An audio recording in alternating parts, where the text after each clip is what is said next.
திருப்புமுனை திரைப்படங்களில் நாம் இன்றைக்கு பார்க்க இருக்கும் திரைப்படம் காதலர் தினம். 1999 வெளிவந்து மாபெரும் வெற்றி பெற்ற இந்த திரைப்படத்திற்கு ஏ.ஆர். ரஹ்மானின் காதலர் தினம் என்றுதான் சொல்ல வேண்டும். காரணம், படத்தில் இருந்த அத்தனை பாடல்களும் இசையும் படத்திற்கு மிகப்பெரிய பலமாக அமைந்தது. காதல் என்னும் தேர்வு எழுதி என்ற அந்த பாடல் இன்று வரையும் எஸ்பிபியின் குரலில் ஒலித்துக் கொண்டுதான் இருக்கிறது. திரும்பிய பக்கமெல்லாம் காதலர்கள், மாணவர்கள், இளைஞர்கள் பாடும் ஒரு வசீகர பாடலாக காதல் என்னும் தேர்வு எழுதி காத்திருக்கும் மாணவன் நான் என்ற பாடல் இருக்கின்றது. அதே போல அன்றைக்கு முன்னணி கதாநாயகியாக இருந்த ரம்பா ஒரே ஒரு பாடலுக்கு நடித்திருந்தார். ஓ மரியா ஓ மரியா என்கின்ற அந்த பாடல். தமிழ் சினிமாவில் கம்ப்யூட்டர் மற்றும் இணையதளம், வாட்ஸ்அப், ஒரு மெசேஜ், இது போன்ற கம்ப்யூட்டர் சம்பந்தமான இன்றைய சமூக ஊடகங்கள் பற்றிய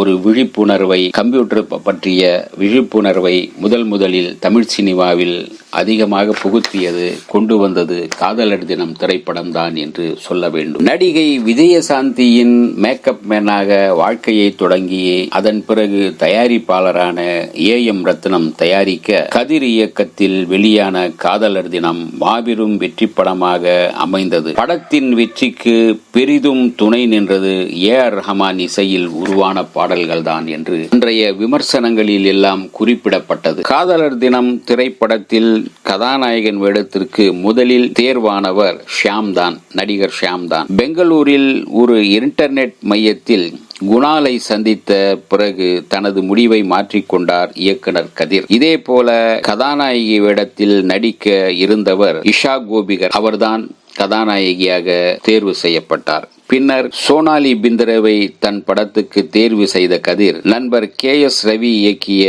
என் சுவாச காற்றே படத்திற்கு உஷா கோபிகரை சிபாரிசு செய்து வாய்ப்பு வாங்கி கொடுத்து சமரசம் செய்தார். காதலர் தினம் தமிழில் மட்டுமல்ல பிற மொழிகளிலும் டப்பிங் செய்யப்பட்டு அங்கும் வெற்றி பெற்றது. பிரேமி குழு ரோஜா என்ற பெயரில் தெலுங்கில் டப் செய்யப்பட்டது. இந்த படம் தில் ஹாய் தில் மெயின் என்ற பெயரில் ஹிந்தியிலும் டப் செய்யப்பட்டது. ஆனால் ஹிந்தி டப்பிங்கிற்காக அனுபவ் கேர், ஜானி லிவர் ஆகியோர் நடித்த சில காட்சிகள் படமாக்கப்பட்டு படத்தில் இணைக்கப்பட்டன. காதலர் தினம் படத்தில் முன்பு தோன்றியவர்கள் குணால், நாசர், மணிவண்ணன், கவுண்டமணி, சின்னி ஜெயந்த், பெரியார் தாசன், கணேஷ் அரவிந்த், சோனாலி பிந்த்ரே, ராகசுதா, லேகா வாஷிங்டன், ரம்பா சிறப்பு தோற்றத்தில் ஒரு பாடல் காட்சியில் தோன்றினார். திரைக்கு பின்னால் உழைத்தவர்கள் படத்தொகுப்பு P. Lenin, V. T. Vijayan, ஒளிப்பதிவு பி. சி. ஸ்ரீராம், பாடல்கள் வாலி, இசை ஆஸ்கார் நாயகன் ஏ.ஆர். ரஹ்மான், தயாரிப்பு சூர்யா மூவிஸ், கதை திரைக்கதை வசனம் இயக்கம்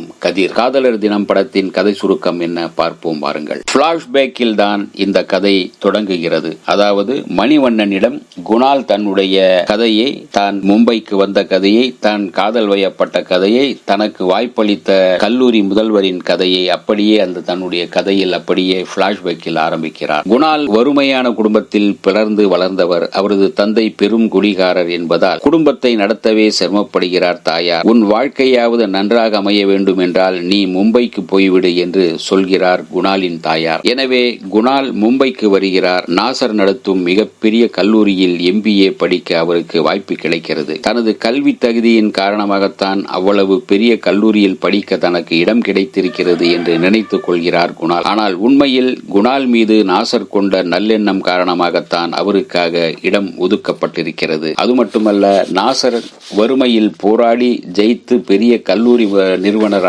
ஆனதன் காரணமாகத்தான் ஒரு வறுமையான ஒரு ஏழை மாணவனை படிக்க வைக்க வேண்டும் என்கின்ற காரணமும் அதில் இருந்தது. கல்லூரி சேர்மன் நாசரின் மகள் சோனாலி பிந்த்ரே இணையதளம் மூலம் சோனாலி பிந்த்ரேவுடன் குணாலுக்கு அறிமுகம் ஏற்படுகிறது. தான் அமெரிக்காவில் இருப்பதாக சோனாலி இமெயில் மூலம் தகவல் அனுப்ப தான் லண்டனில் இருப்பதாக அனுப்புகிறார் குணால். இருவரும் புகைப்படங்களை பரிமாறிக்கொள்கின்றனர். ஆனால் இருவரது உண்மையும் குட்டும் வெளிப்பட்டு விடுகிறது. தாங்கள் இருவரும் படிப்பது ஒரே கல்லூரியில் தான் என்பதை புரிந்து கொள்கிறார்கள். குணால் சோனாலியை காதலிக்கிறார். தன் காதலை ஏற்றுக்கொண்டதன் அடையாளமாக நாளை வரும்போது தலையில் ரோஜா பூ ஒன்று வைத்து வர வேண்டும் என்று சொல்லி அனுப்புகிறார். குணாலை மனப்பூர்வமாக விரும்பும் சோனாலி தலையில் ரோஜா பூவை வைத்துக் கொண்டு வருகிறார். ஆனால் குணாலை நெருங்குவதற்கு முன் அந்த ரோஜா கீழே விழுந்து விடுகிறது. அதன் காரணமாக சோனாலி தன் காதலை ஏற்கவில்லை என்று நினைக்கிறார் குணால்.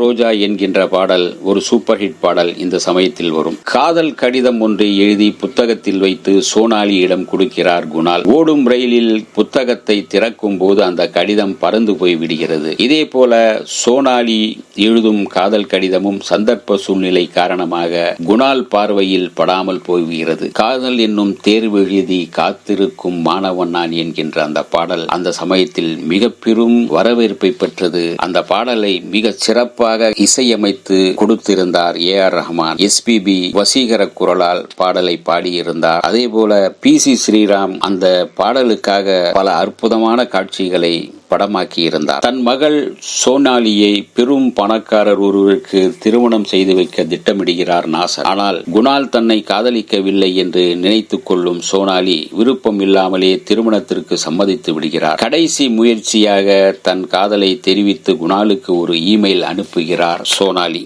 தன் மீது மிகுந்த நம்பிக்கை வைத்து ஆதரவு தரும் கல்லூரி சேர்மன் மகள்தான் சோனாலி என்பது குணாலுக்கு தெரிந்து விட்டதால் அவரது காதலை ஏற்க விரும்பாமல் தன் சொந்த ஊருக்கு செல்ல திட்டமிடுகிறார் குணால். குணாலும் தன் மகளும் ஒருவரை ஒருவர் மனப்பூர்வமாக விரும்புவதை அறிந்த நாசர் தக்க சமயத்தில் திருமணத்தை நிறுத்தி காதலர்கள் இருவரையும் சேர்த்து வைக்கிறார். அந்த நாள் காதலர் தினமாகவும் அமைந்துவிட்டது. தாண்டியா ஆட்டமும் ஆட தசரா கூட்டமும் கூட அப்படிங்கிற அந்த பாடல் இன்னும் படத்தின் ஒவ்வொரு பாடலும் இளைஞர்கள் மத்தியில் பெரும் வரவேற்பை பெற்றது. இந்த திரைப்படம் அதற்கு மூல காரணமாக இருந்தது ஏ.ஆர். ரஹ்மானின் இசையும் அந்த பாடல்களும். அந்த படத்திற்கு மிகப்பெரிய பலம் சேர்த்து படத்தை மிகப்பெரிய அளவில் வெற்றி பெற வைத்தது என்றால் மிக இல்லை. இந்த வீடியோ உங்களுக்கு பிடிச்சிருந்தா லைக் பண்ணுங்க, ஷேர் பண்ணுங்க, கமெண்ட் பண்ணுங்க, சப்ஸ்கிரைப் பண்ணுங்க, மறக்காம பெல் ஐகானை கிளிக் பண்ணுங்க.